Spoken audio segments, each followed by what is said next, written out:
esošās Latvijas tradīcijas, teiksim, dziesmu svētki, tautu tērpi, tradīcijas, tas veido kopienu, veido latviešu identitāti. Kristietība Latvijas identitāti neveido.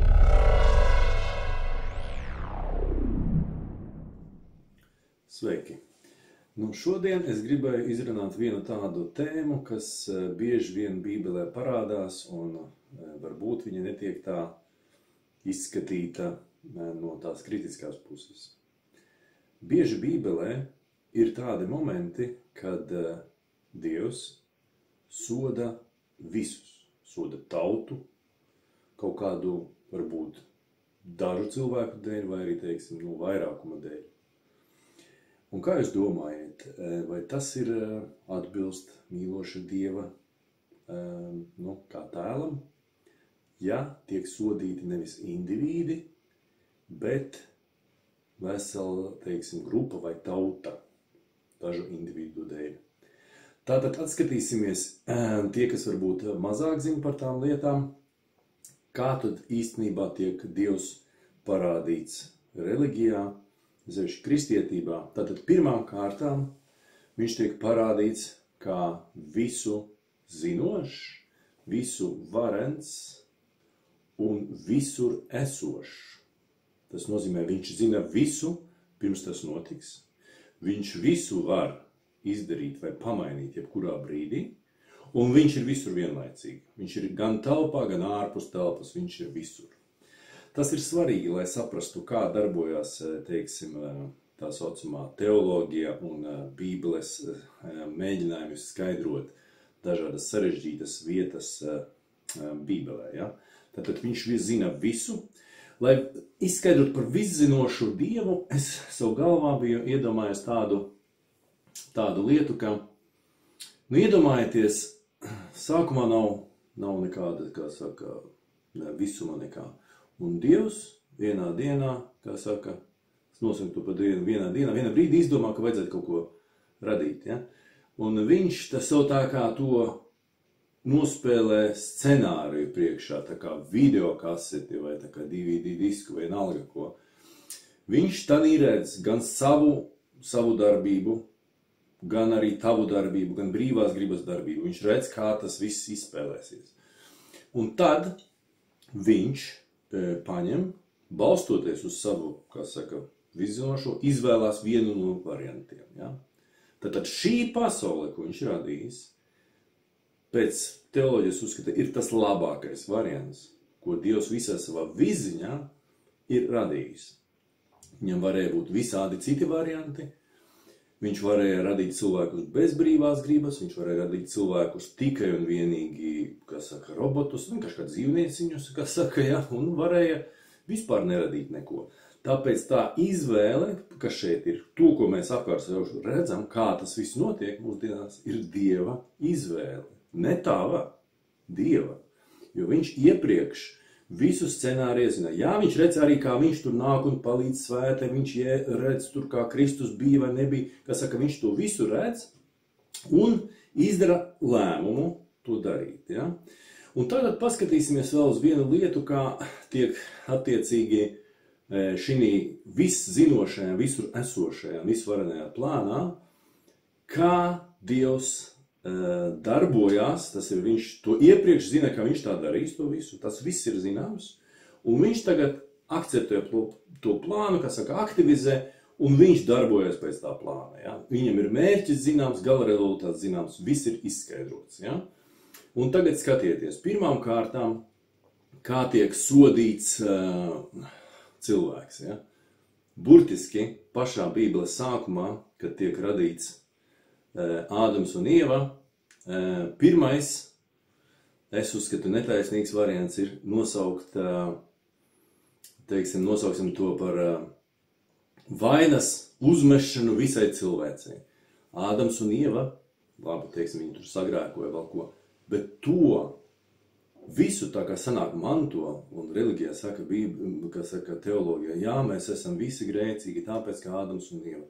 Tā iedzimtā vaina vai nosliece grēkot ir tiek teikts, ka viņi ir tiek mantot. Tas nozīmē, jebkurš no mums, kā saka, dzimušajiem, ir jau noslēdz grēkot. Tu nevari pateikt, es negribu grēkot, tu vienmēr grēkos. Tu sanāk, tev ir tā noslēdza, visi grēkojuši. Tas ir, manuprāt, netaisnīgi, tas pirmkārt. Ja? Otrs variants ir nākuši burtiski, kad vietā, lai radītu, kā saka, viņš taču varēja tikpat labi pateikt, viņi nepaklausīja, radīja vēlreiz Ādamu un Ievu. Viņš tak ir dzīves un nāves kungs. Ne? Viņam ir tiesības atņemt dzīvi. Viņš var radīt, it kā saka, ka nu nekā, viņš varēja radīt uzreiz uz sitienu jaunu Ādamu un Ievu. Un mēģināt vēlreiz. Varbūt tie pateiks negrēkos. Bet nē, redziet, ka viņam bija plāns, viņam tas plāns bija izstrādāts. Viņš zināja, ka viņi būs, ka viņi grēkos un ka būs tās sekas. Saprotiet, ja? Tātad viņa teorētiski varētu būt tāds plāns, kur tas nenotiek. Ja? Tātad nākošais uzreiz burtiski, es uztaisīju izprintējis vārā dažas lietas, kā saka, no interneta. Nu, burtiski, ja skatās pēc gadu skaitļiem vispār, nu tie, kas burtiski interpretē Bībeli, sanāk tā, ka visa tā akcija notika 4000 gadu atpakaļ. Ne? Tas nozīmē, Ādams un Ieva bija kaut kur 4000 gadu atpakaļ, un turpat vien arī zemes radīšana. Nu, teiksim, neiedziļināsimies tādā lietā, ka tas ir vispusēji atzīt kā pilnīgas muļķības, ka varētu zeme rasties 4000 gadu atpakaļ. Ja? Bet, nu labi, sakam tālāk. Burtiski, pēc tam nākošais pēc 2500 gadiem, 4000 gadi ir Ādams un Ieva, un tā rakstīts, ka sanāk aptuveni pēc 2000 gadi vēlāk notiek lielais plūds. Tas nozīmē, kad vietā, lai, kā saka, radītu pa jaunam pasauli, pa jaunam cilvēkus, Dievs paņem, viņš secina, ka cilvēki ir grēcīgi, ja? Un noslauka no zemes virsmas visus. Viņš varēja viņus, teiksim, uzreiz iznīcināt, tā ka no viņa nekas nepaliktu pār. Nē, tiek izvēlēta veids, kā mirt, noslīcināt. Tas nav nemaz tāds vienkārši veids. Kad slīgs, tad ir mocības un ciešanas. Nekur Bībelē nestāsta, ka tur taču noteikti, visur gandrīz noteikti visās tādīs lielajās katastrofās ir bērni, sievietes, mazgadīgie zīdaiņi, visi tie, par kuriem visi kā viens teica, ka viņiem noteikti, viņi nespēja grēkot, nebija vainīgi, viņi visi iet bojā plūdos.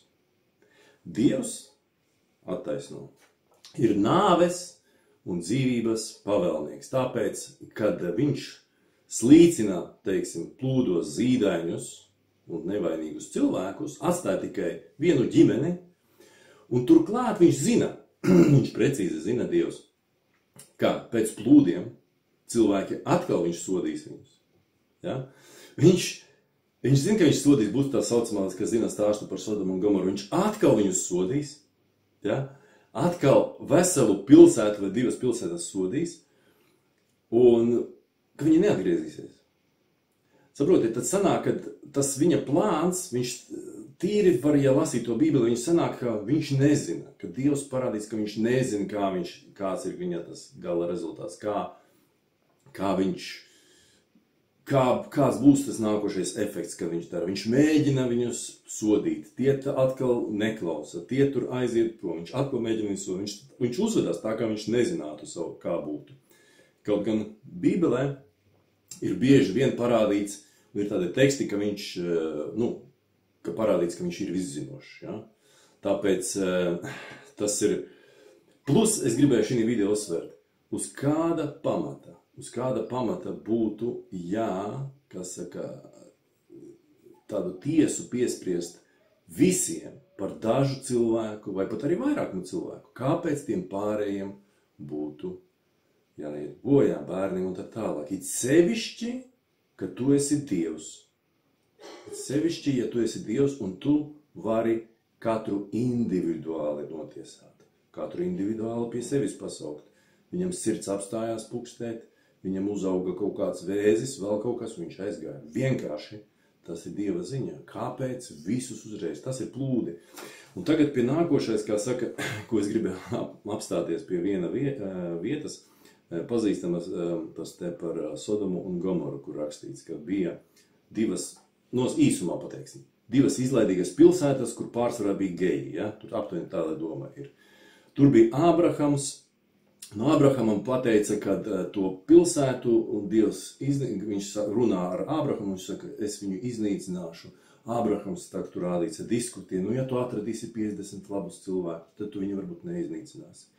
Viņi tur, kā saka, tur diskutēja, labi, ka atradīšu 10, tad es arī neiznīcināšu. Beigās sanāca tā, kad viņš tos pilsētas iznīcināja, visus tos iedzīvotājus, bet palika tikai dzīvi Lots un viņa ģimene. Lots, ja tā īsumā, Lots bija šitam Ābrahamam brāļa dēls. Lots bija tā kā radinieks, ne? Un viņš dzīvoja tur, tanī Sodomā, ne?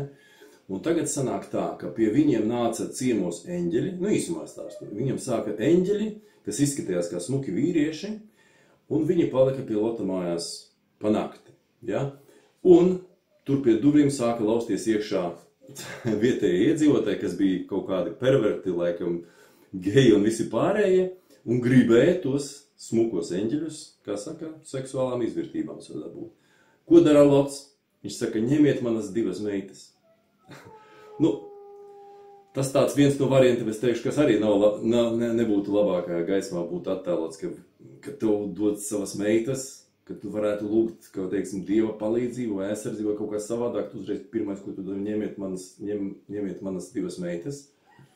Bet kas interesantais tālāk, šī visā, kā saka, sāgā, Lots ar savu sievu un divām meitām iziet ārā no tās pilsētas, tad Dievs visu pilsētu Sodomu un Gomoru notiesā, tur uguns vai kā viņi tur nosilināja nost. Viņa sieva atskatījās atpakaļ, Lota sieva, un viņa pārvērtās par sāls stabu, kā mēs zinām, ja? Nepatika Dievam, ka viņa skatās atpakaļ un tā. Bet kas interesanti, atkal, ja iet runa par veselu tautu un pilsētu sodīšanu, tur taču nav tā, ka tādā pilsētā nebija kaut kādi mazu bērni. Tur noteikti bija kaut kādi mazu bērni. Viņi visi aiziet bojā. Nezinu, kādam būtu kaut kādam super izņēmumam, ka tādā brīdī nebija neviena bērna tur, bet ir rakstīts, ka izglābās no pilsētas tikai Lots un viņa ģimene. Tātad, ja ar to pašu mēs saprotam, kā aizgāja visi bojā. Visi. Bērni, visi. Tas ir tas, ko parāda Bībele. Tas nav to, ko mēs izdomājam. Tas ir tas, ko rāda. Dievs soda visus plūdos, visi dzīvnieki, bērni, visi, kas pat nebija grēkoši neko. Viņi visi iet bojā, jo Dievam tas ir normāli. Viņam ir normāli atņemt dzīvi jebkurā brīdī, un kad viņš vēlās pat vainīgiem vai nevainīgiem. Tas būs svarīgi, ko mēs vēlāk runāsim šitā video. Ja? Un te nevar teikt, ka Dievs ir slikts, tāpēc, ka viņš ir dzīves un nāves karalis, un tu neko nevar pateikt, ka tā nevarētu darīt. Ja? Kas interesanti, ja skatās tālāk stāstā par Lotu, jūs, kas lasa tālāk, par to viņš izbēga ārā no tās Sodomas un Gomoras, viņš iet tālāk, un viņš beigās tur rakstīts, ka viņš ar savām divām meitām, jo sieva palika viņam kā sālstaps, viņš ar savām divām meitām kaut kur noslēpjās kalnos alā. Un tagad, tur rakstīts Bībelē, tagad meitas domā, ka tas bija pasaules gals. Ka viņi domā, ka viņi palika pēdējie cilvēki uz zemes. Ja?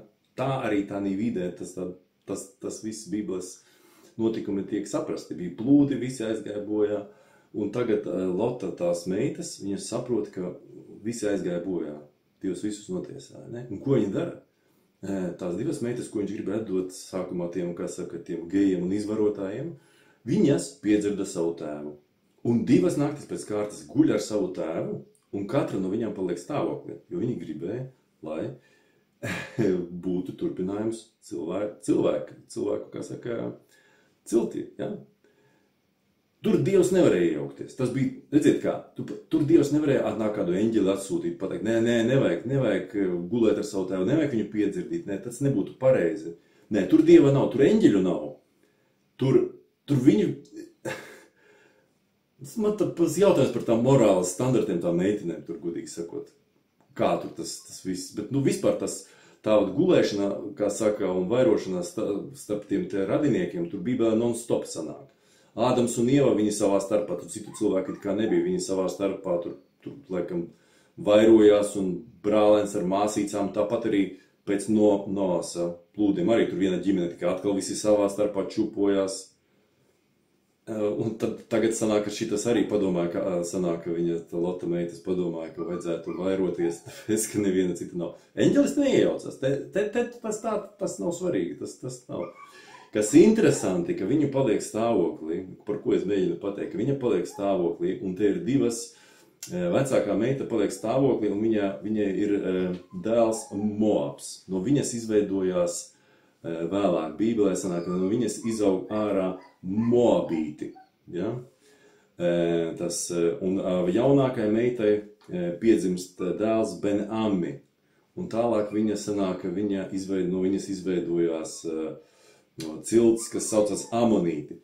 400 vai 600 gadi vēlāk šitie paši citi, tā joprojām visa tā ģimene, viņi kausies ar tiem Moabītiem un Amonītiem. Tas nozīmē, ka Dievs izglāb to Lota ģimeni ārā, atļauj, bez neko neteiks, viņai, kā saka, piedzirdīt savu tēvu, tā, lai viņa paliek stāvoklī 2 nakts pēc kārtas, ja? Un no viņiem piedzimst, viņiem bērni piedzimst, kas paliek viens no galvenajiem ienaidniekiem Izrēlē, Moabīti un Amonīti, ne? Un tālāk tas Izraels jau no tās, kā saka, Abrahama puses kā saka, patiesībā visu laiku notiek savā starpā brāļu un māsu kaušanās, jo viņi visi ir liela ģimene senāk. Tur nav tā, kā tas būtu kaut kādas drausmīgi attālas ciltis. Nē, tur rādīts, ka tas viss vienmēr sākās kaut kāda, vai nu tas bija no Ādama un Ievas izcēlās, vai nu tas bija no kā saka, Noasa izgājis ar. Bet nē, tas ir skaitās tāds pieņemam normāls, kā saka, standarts pieņemums, ja. Nu, tas bija par to, ko es gribēju pateikt. Ja? Tas ir tāds īsts, tāds vēstures klāsts, ka Dievs, ir vēl citi momenti, kad tur rakstīts Bībelē par Bābeles torni, kad Dievs nepatika, neskapēc viņam, ka cilvēks uzbūvēja torni augstu, tas tā kā paaugstināt sevi. Nē, vajag viņam sajauksim, viņam, kā saka, mēles. Tas labāk par viņu varētu lasīt Bībeli, ne? Tur, lai nevajadzētu sākt tulkot. Tam tā tas domāts. Sajauksim viņam mēles, lai viņi savā starpā nevarētu sazināties, lai viņiem būtu grūtāk, sajauksim viņu mēles. Bet tas taču skaidrs, ja tāda būtu situācija, ar to pašu grūtāk tiek Dieva vārdu uzzināt, ne? Nu, tas tā. Labi, paejam pie nākošās lietas, par kuru es uz šitā paša fona gribēju pieminēt, ja? Tātad, tas individuālais, ko, kā saka, bieži vien parāda, ka Dievs individu katru mīl, katru individuāli. Un es jums te nocitēšu, lai nebūtu tā, ka tas izdomāts, nocitēšu no Bībeles, kur parādīts par to, ka Dievs katru, sanāk pēc Bībeles, katru pazīst, pirms viņš ir piedzimis. Katru. Ne jau tā, visus vienā, bet katru. Un tagad tā, no Jeremija 1, 1.5. pants, ja?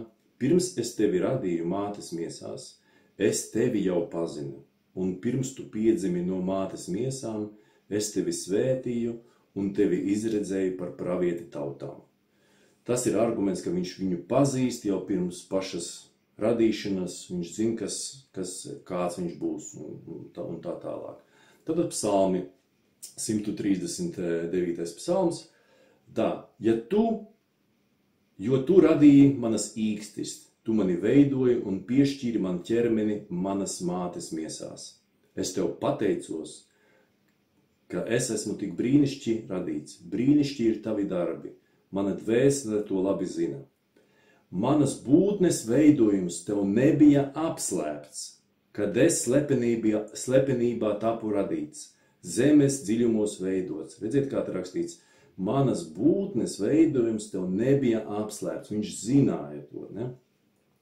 Tavas acis mani redzēja kā bezmiesas iedīkli. Tavas acis mani redzēja kā bezmiesas iedīkli.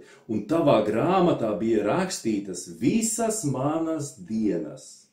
tavā grāmatā pierakstīts visas manas dienas, jau noteiktas, kad to vēl nebija it nevienas. Tas nozīmē, ka viņš zināja visu, visas dienas tika noteiktas, kad vēl to nebija tās dienas notikušas.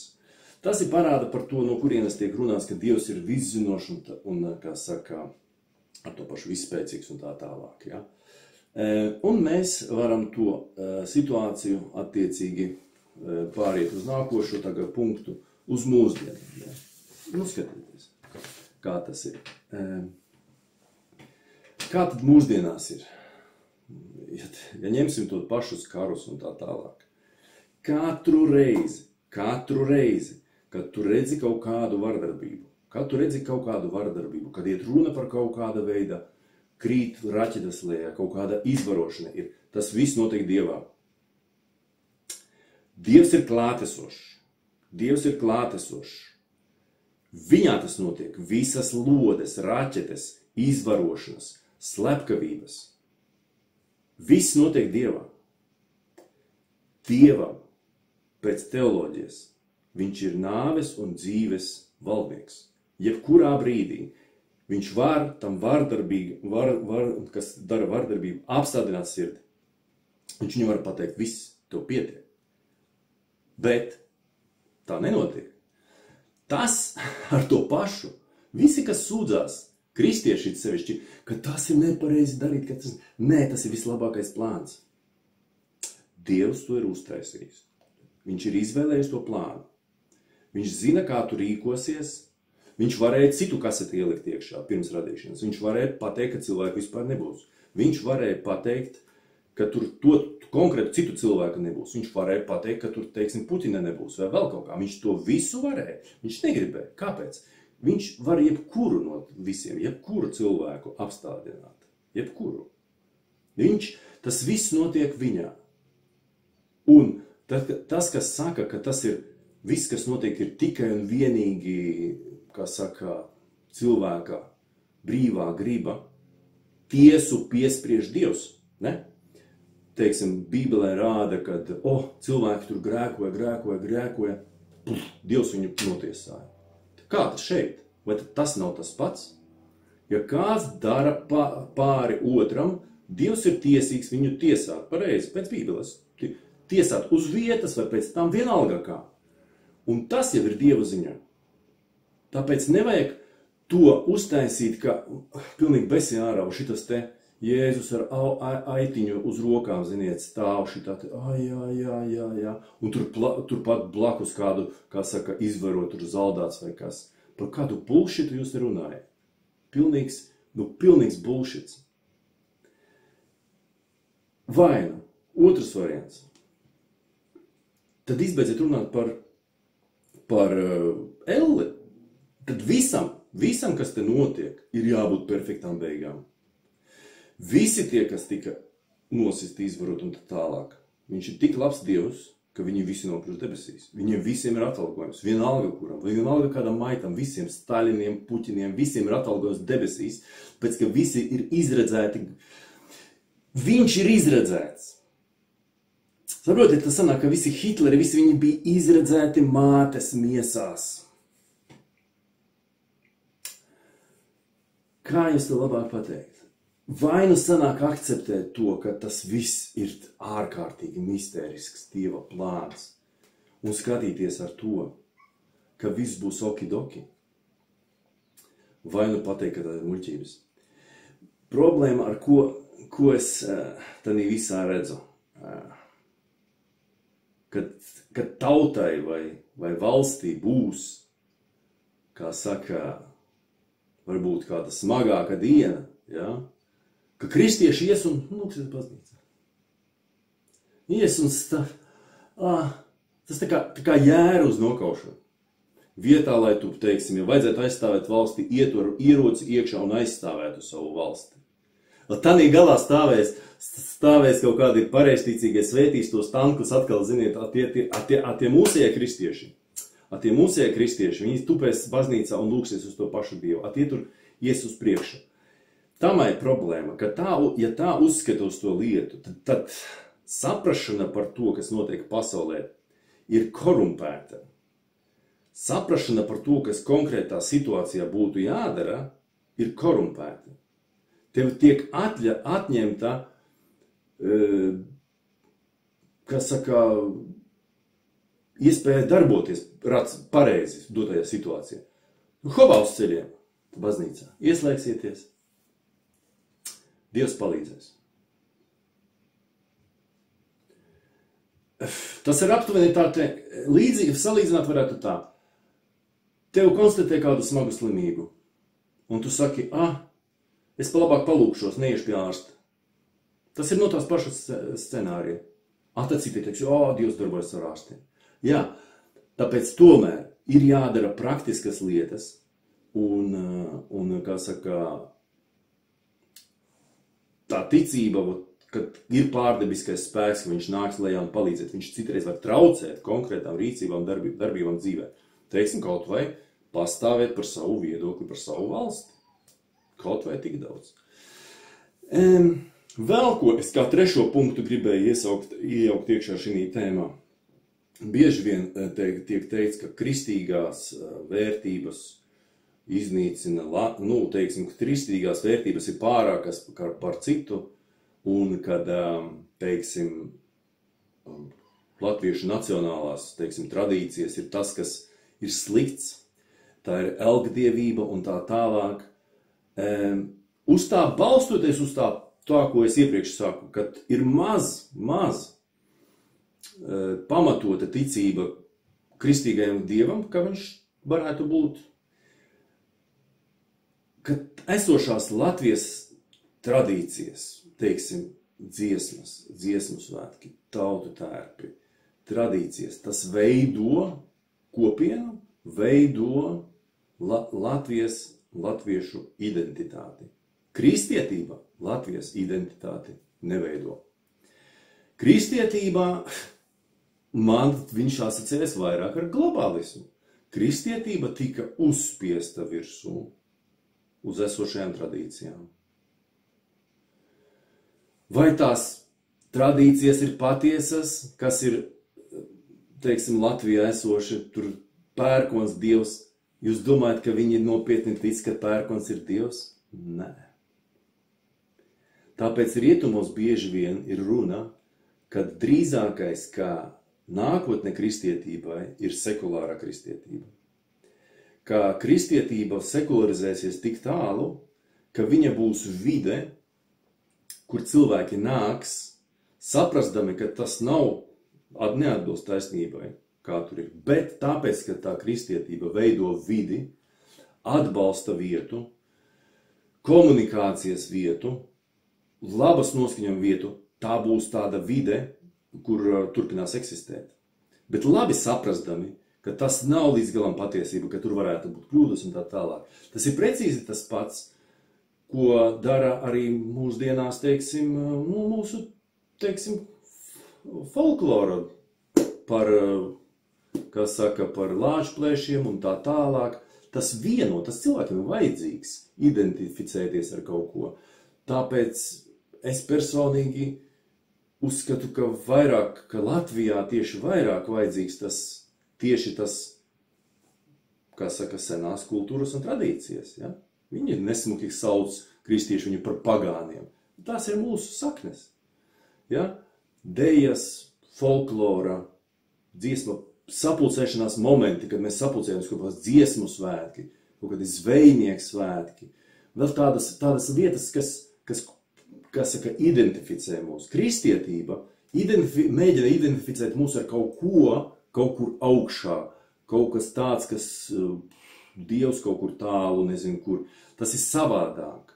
Šeit vairāk ir koncentrēts. Tāpēc es personīgi uzskatu, ka tāda veida Latvija būtu vairāk veselīgs, kā saka, priekš tautas un tā tālāk, ka tieši to kultivēt vairāk nekā kristietību, ne? Un plusi, kā es teicu, ja tur tās normas ir tādas, ka tu domā, ka Latvija ir nopelnījusi pērienu no Dieva, ja? Es te klausījos Kristīgu rādio, tālvaldes. Latvija nav atgriezusies, Latvija ir pelnījusi pērienu no Dieva, ka mēs neatgriezīsimies pie Dieva. tad mēs dabūsim pēri. Un te iet runa, ka varbūt kāda vēl uzbruks virsū mums un tā tālāk. Ja. Un tas ir tā doma. Nu, tad nozīmē, nu jā, mums tad vajag sanākt sēdēt un nu, tagad lūgties un ne. Dievs to ir darījis, sanāk. Vienmēr tā ir bijis, kā saka, Dievs sodīs visus, ja gribēs. Iesbojā nevainīgi, tas skatās normāli. Tu sēdēsi baznīcā rociņas salecīs, neko praktiski varbūt neiesi, ne aizstāvēt dzimteni vai palīdzēt materiāli vai ko. Tas paliks tāds neidentificēts. Tāpēc es uzskatu, ka šitas jautājums katram būtu jāizsver. Ja? Kas ir svarīgāks? Priekš tevis kā latvieša, kā priekš tavas kultūras, kā priekš nākotnes, vai identificēties kā ar kristīgo ticību. Tu vari būt kristietis. No mana viedokļa, tu vari būt kristietis un iet uz dziesmu svētkiem. Tālvalds Talbergs teiks, ka tie ir prostitūtas un visi nodevēji, kā saka, kas latvieši, kas piedalās dziesmu svētkos, vēl kaut kur tie ir nodevēji, tie ir pielūdz Elgdievus pērkons, tēvs pērkons un tā tālāk. Bullshits, lai viņš runā, ko viņš grib. Ja tu gribi, ka tev Latvija un sevi identificēt ar to, kas ir latvisks, mums cita nekas nav. Kā citās kultūrās ir kaut kas tāds specifisks, kas mums ir. Ja? Ar to arī vajadzētu mums būt tā kā saka, audzināt to un attīstīt tās lietas. Ja?